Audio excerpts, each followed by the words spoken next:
खुशामदीद।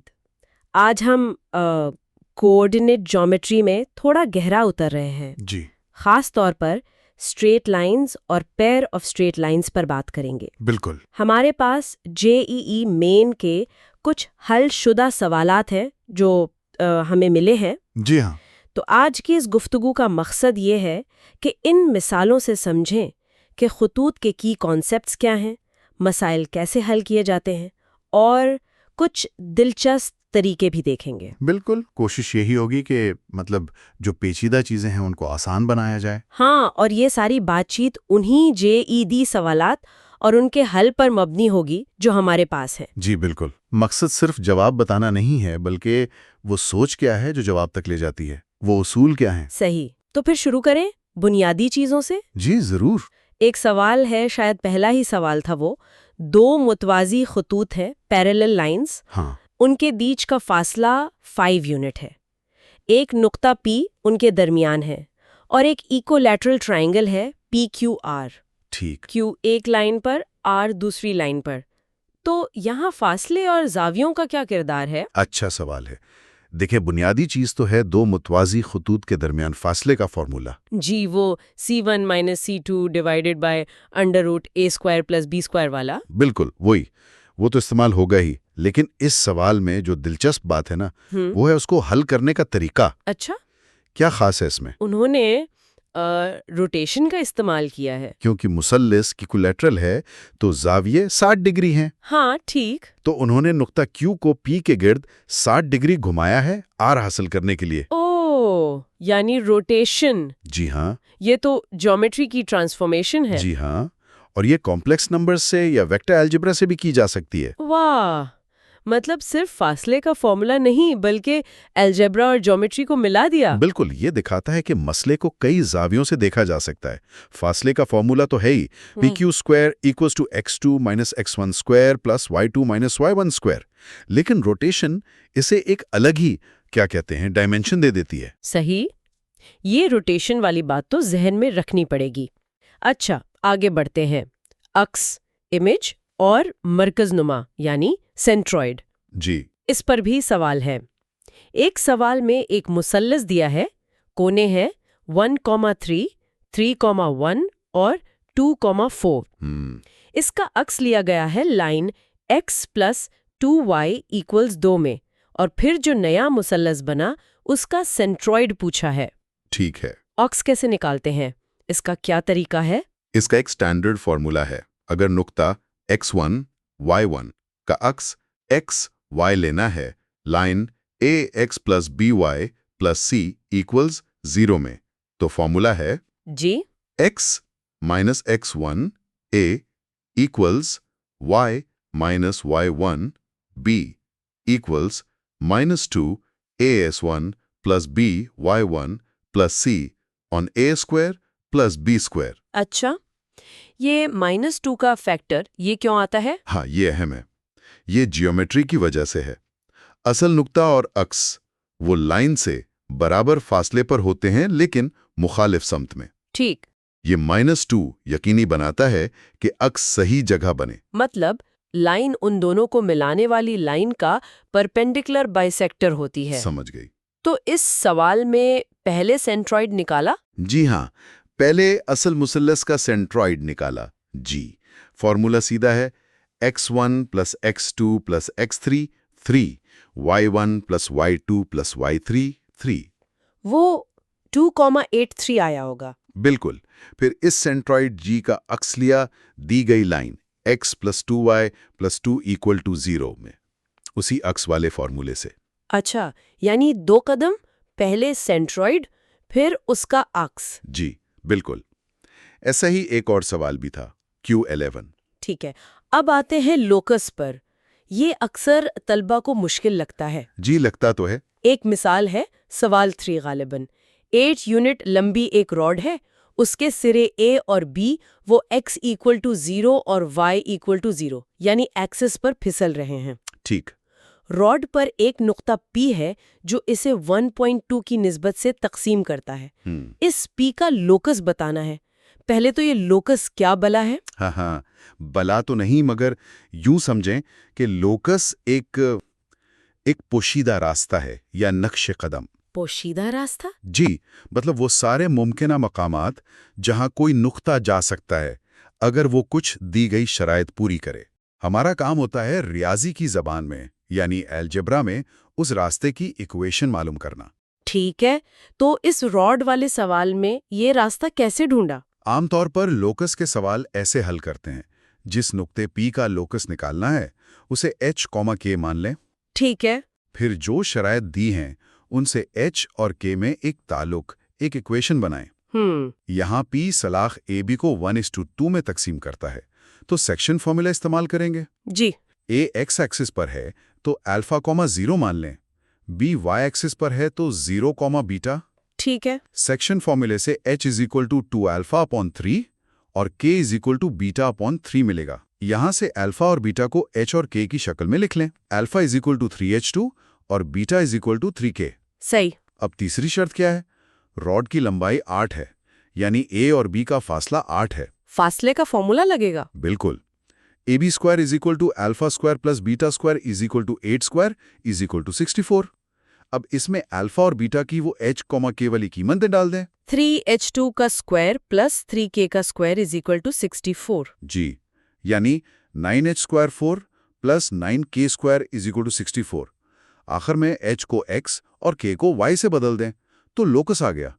9x² 4 + 9y² = 64। अरे वाह, ये तो एलिप्स की मसावात लग रही है। बिल्कुल, ये एलिप्स है। यही तरीका लोकस के बाकी सवालात में भी चलता है, बस शराइत बदल जाती हैं, जैसे Q45, Q46, Q92। मराकस, orthocentre, circumcentre, incentre. जी, ऑर्थो सेंटर यानी आमुदी मरकज, ये कैसे निकालते हैं? खास तौर पर जब साइड्स की इक्वेशंस दी हों, जैसे सवाल 13, 15 या 40 में। ऑर्थो सेंटर होता है एल्टीट्यूड्स का इंटरसेक्शन पॉइंट। एल्टीट्यूड्स यानी वो परपेंडिकुलर्स जो वर्टेक्स से ऑपोजिट साइड पर गिरते हैं? जी हाँ, बिल्कुल। अगर साइड्स की इक्वेशंस दी हैं तो पहला काम है वर्टिसेस मालूम करना। 2 लाइंस को सॉल्व करके? सही। फिर किसी एक वर्टेक्स से गुजरने वाली एल्टीट्यूड की इक्वेशन निकालें।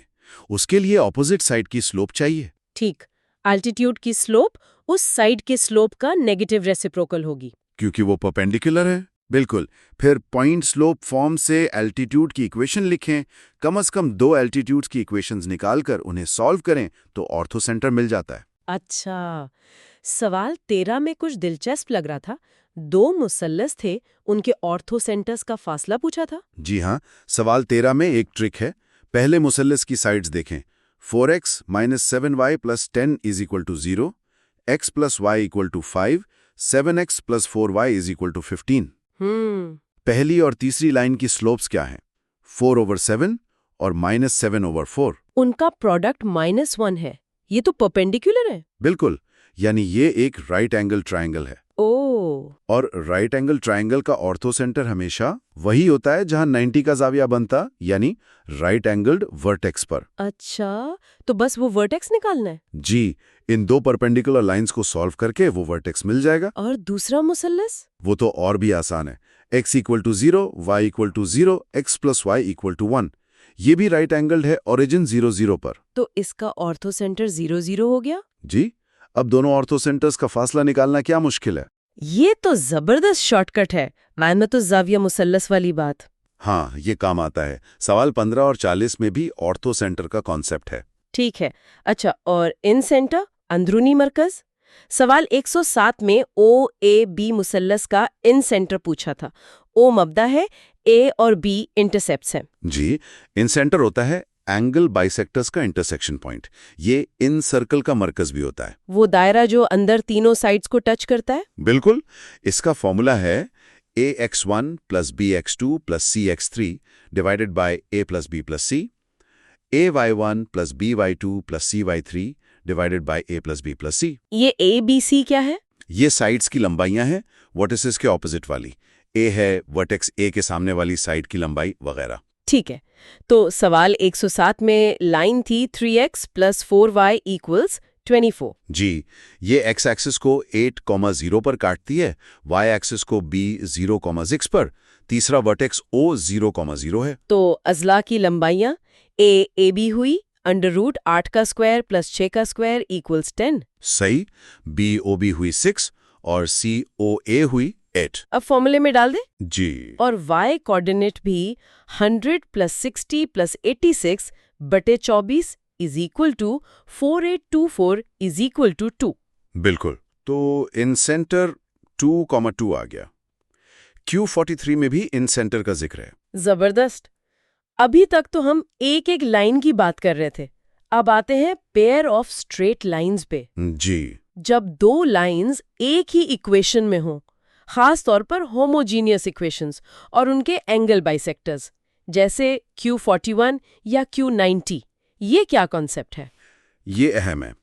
एक homogeneous equation of second degree यानी ax² plus 2hxy plus by² is equal to 0। ये हमेशा जी। ओरिजिन से गुजरने वाली दो स्ट्रेट लाइंस के जोड़े को रिप्रेजेंट करती है। अच्छा, हमेशा ओरिजिन से? जी, इस फॉर्म वाली हमेशा। अब इन दो लाइंस के दरमियान जो जाविये बनते हैं उनके बाइसेक्टर्स की कंबाइंड इक्वेशन का भी एक फॉर्मूला है। वो क्या है? x² minus y² a minus b is equal to xy h। Okay, तो सवाल 41 में इक्वेशन थी 2x² plus xy minus 3y² is equal to 0। जी, यहाँ a is equal to 2, 2h is equal to 1 यानी h is equal to half और b is equal to -3। Formula लगाएं तो x² y² 2, -3 is equal to xy 12। बिल्कुल, ये बना x² y² 5 is equal to 2xy यानी x² y² is equal to 10xy या x² 10xy y² is equal to 0। ये आ गई बाइसेक्टर्स की इक्वेशन। जी, यही उनके एंगल बाइसेक्टर्स की कंबाइंड इक्वेशन है। सवाल 90 में भी यही फॉर्मूला है और याद रखने की बात यह है कि ये बाइसेक्टर्स खुद हमेशा एक दूसरे पर परपेंडिकुलर होते हैं। अच्छा, ये भी एक कारामद नुक्ता है। ठीक है, अब एक और दिलचस्प चीज, रोशनी का इनेकास, रिफ्लेक्शन ऑफ लाइट। जी। कुछ सवाल है इस पर, जैसे Q36 या Q60, इनमें ज्योमेट्री कैसे इस्तेमाल होती है? ये फिजिक्स और ज्योमेट्री का बड़ा अच्छा इम्तिजाज है। उसूल तो फिजिक्स का है, angle of incidence is equal to angle of reflection. हाँ जी, ज्योमेट्री में उसका मतलब ये है कि जिस लाइन से रोशनी रिफ्लेक्ट हो रही है वो इंसिडेंट रे और रिफ्लेक्टेड रे के बीच के जाविये को बाइसेक्ट करती है। ठीक है। लेकिन अक्सर इन सवालों को हल करने का आसान तरीका अक्स यानी इमेज का कॉन्सेप्ट इस्तेमाल करना है। अक्स, वो यहाँ कैसे काम आता है? यूँ समझे कि रोशनी P से निकली, लाइन L पर A पर टकराई और रिफ्लेक्ट होकर Q से गुजरी। ठीक। अगर हम P का अक्स इमेज लें लाइन L में, फर्ज करें वो P' है, जी। तो जो रिफ्लेक्टेड रे है A से Q तक वो असल में P' और A को मिलाने वाली सीधी लाइन का ही हिस्सा होगी। यानी ऐसा लगेगा कि रोशनी P' से आ रही है। बिल्कुल, जैसे आईने में देखकर लगता है। तो हम P' के कोऑर्डिनेट्स निकाल लेते हैं उसी अक्स वाले फॉर्मूले से, फिर P' और Q को मिलाने वाली लाइन की इक्वेशन मालूम कर लेते हैं। अच्छा। उस लाइन का इंटरसेक्शन पॉइंट लाइन L के साथ हमें A दे देगा। ये तरीका अक्सर एंगल वाले हिसाब से ज्यादा तेज होता है। ये तो बहुत क्लेवर है। तो सवाल 60 में यही किया होगा, रोशनी P 2,3 से x एक्सिस पर रिफ्लेक्ट होकर Q 5,4 से गुजरी। जी, P का x एक्सिस में x क्या होगा? P' 2,-3। हाँ, y कोऑर्डिनेट का साइन बदल जाएगा। बिल्कुल। अब P2-3 और Q5-4 से गुजरने वाली लाइन की इक्वेशन निकालें और देखें वो x एक्सिस यानी y = 0 को कहाँ काटती है। वही नुक्ता A होगा। सवाल 36 में भी यही लॉजिक है। वाह, फिजिक्स के असूल को ज्योमेट्री की चाल से आसान बना दिया। अब कुछ जानी पहचानी शेप्स, पैरेललोग्राम, स्क्वायर, रोम्बस, जी, इनकी प्रॉपर्टीज पर मबनी सवाल, जैसे पैरेललोग्राम की डायगोनल्स एक दूसरे को बाइसेक्ट करते हैं, ये 28 या 91 में कैसे इस्तेमाल हुआ? हाँ जी, इन शेप्स की बेसिक प्रॉपर्टीज जानना बहुत ज़रूरी है। और सिर्फ जानना नहीं, बल्कि ये समझना कि उन्हें अलजेब्रा में कैसे ट्रांसलेट करना है। मसलन पैरेललोग्राम के डायगोनल्स बाइसेक्ट करते हैं। अलजेब्रा में इसका मतलब है कि दोनों डायगोनल्स के मिड पॉइंट्स एक ही हैं। अच्छा। अगर कोने ABCD हैं तो AC का mid point is equal to BD का मिड पॉइंट। इससे अननोन्स के बीच में इक्वेशंस बन जाती हैं। सवाल 28 में यही किया गया है। Q91, Q109, Q110 में भी? और मुरब्बा की खुसूसियात? स्क्वायर में साइड्स बराबर, एंगल्स 90 डिग्री, डायगोनल्स बराबर और 90 डिग्री पर बाइसेक्ट करते हैं। ये सब डिस्टेंस फॉर्मूला और slope -1 product for perpendicular lines इस्तेमाल करने के मौके देते हैं। Q17, Q129, Q185। और रोम्बस में? रोम्बस में डायगोनल्स 90 डिग्री पर बाइसेक्ट करते हैं, फिर वही स्लोप और मिड पॉइंट Q128, Q131। यानी प्रॉपर्टीज को रटने के बजाय समझना है कि वो अलजेब्रा में क्या मतलब रखती हैं। ठीक है, इन सब सवालों में कोई खास या मुनफरिद तकनीक नजर आई जो कम इस्तेमाल होती हो मगर मौसर हो? जी हाँ, दो चीज़ें खास तौर पर जहन में आती हैं। एक तो वही रोटेशन जो हमने पहले सवाल में देखी, बहुत खूबसूरत तरीका है। और दूसरी एक बहुत पावरफुल अलजेब्रिक टेक्निक है, होमोजेनाइजेशन। ये सवाल 82 में इस्तेमाल हुई है। होमोजेनाइजेशन, नाम तो सुना है। ये क्या है और यहाँ कैसे लगी? सवाल 82 में एक कर्व था, x² + 2y² = 2, और एक लाइन थी x + y = 1। जी, उनके इंटरसेक्शन पॉइंट्स P और Q को ओरिजिन O से मिलाने वाली लाइंस OP और OQ के बीच का एंगल पूछा था। ये तो मुश्किल लग रहा है। लगता है, लेकिन होमोजेनाइजेशन से आसान हो जाता है। हम लाइन की इक्वेशन x + y = 1 को इस्तेमाल करके कर्व के इक्वेशन को होमोजीनियस बनाते हैं। होमोजीनियस मतलब हर टर्म की डिग्री बराबर करना? बिल्कुल, आमतौर पर डिग्री 2। कर्व है x² + 2y² = 2। दाईं तरफ 2 है, उसे लिख सकते हैं 2 × 1 का स्क्वायर। ठीक। अब लाइन की इक्वेशन से 1 की कीमत x + y उसमें डाल दें। x² + 2y² = 2x + y का होल स्क्वायर। अच्छा, अब इसे खोलें। x² + 2y² = 2x² + 2xy + y²। Simplify करें तो ये बनता है -x² + 4xy = 0 या x² + 4xy = 0। ये तो होमोजीनियस बन गई डिग्री 2 की। जी, और हमने पहले बात की थी कि ऐसी इक्वेशन ओरिजिन से गुजरने वाली दो लाइंस का जोड़ा होती है। हाँ। यहाँ x × x + 4y = 0 है, यानी दो लाइंस हैं, x = 0 और x + 4y = 0। और यही OP और OQ है? बिल्कुल। अब इन दो लाइंस के बीच एंगल निकालना कितना आसान है। कमाल है, एक अलजेब्राइक ट्रिक ने पूरा मसला ही बदल दिया। जी, ये बहुत कारामद तकनीक है जब कर्व और लाइन के इंटरसेक्शन पॉइंट्स को ओरिजिन से जोड़ने वाली लाइंस की बात हो। वाह! तो आज की गुफ्तगू को समेटें तो हमने देखा कि स्ट्रेट लाइंस और पेयर ऑफ लाइंस के सवालात सिर्फ फॉर्मूला का खेल नहीं है। बिल्कुल नहीं। बुनियादी फासले, सेक्शन फॉर्मूला, स्लोप से शुरू होकर अक्स, सेंट्रॉइड, लोकस तक गए। फिर मुसल्लस के खास मराकज़, orthocentre, incentre, angle bisectors, homogeneous equations जी, और रोटेशन और होमोजेनाइजेशन जैसी खास टेक्निक्स भी देखी। सही कहा। और अहम बात यह है कि जेईई जैसे इम्तिहान सिर्फ ये नहीं देखते कि फॉर्मूले याद हैं या नहीं, बल्कि ये कि आप कॉन्सेप्ट्स को कितना गहराई में समझते हैं और उन्हें मुख्तलिफ हालात में अप्लाई कर सकते हैं या नहीं। बिल्कुल। और अक्सर ज्योमेट्री के मसले को अलजेब्रा से या अलजेब्रा के मसले को ज्योमेट्री से विजुअलाइज करने से हल आसान हो जाता है। ये दोनों एक दूसरे की मदद करते हैं। जी हाँ। अच्छा, एक बात जो यहाँ सोचने की है, शायद मजीद गौर व फिक्र के लिए। जी, ये सारे कॉन्सेप्ट्स, फासला, जाविया, अक्स, लोकस, लाइंस, ये सब 2D में थे, एक जी। प्लेन पर। हाँ। क्या यही या इन जैसे कॉन्सेप्ट्स 3D में भी हैं? दिलचस्प सवाल है। क्या 3D में दो लाइंस जो ना पैरेलल हो, ना इंटरसेक्ट करें, यानी स्क्यू लाइंस, उनके बीच शॉर्टेस्ट डिस्टेंस कैसे निकालते हैं? क्या किसी पॉइंट का 3D में किसी प्लेन में अक्स लिया जा सकता है? अच्छा। इन 2D उसूलों की 3D में एक्सटेंशन कैसे होती है? ये सोचने से मौजू की वुसअत का अंदाजा होता है। बहुत खूब। वाकई ये एक फिक्रअंगेज नुक्ता है कि इन तस्वुरात को 3D में कैसे ले जाया जाए। इस गहरी और मालूमाती गुफ्तगू के लिए आपका बहुत शुक्रिया। शुक्रिया। और हमारे सामीन का भी शुक्रिया कि वो हमारे साथ रहे। अगली गुफ्तगू तक के लिए खुदा हाफिज।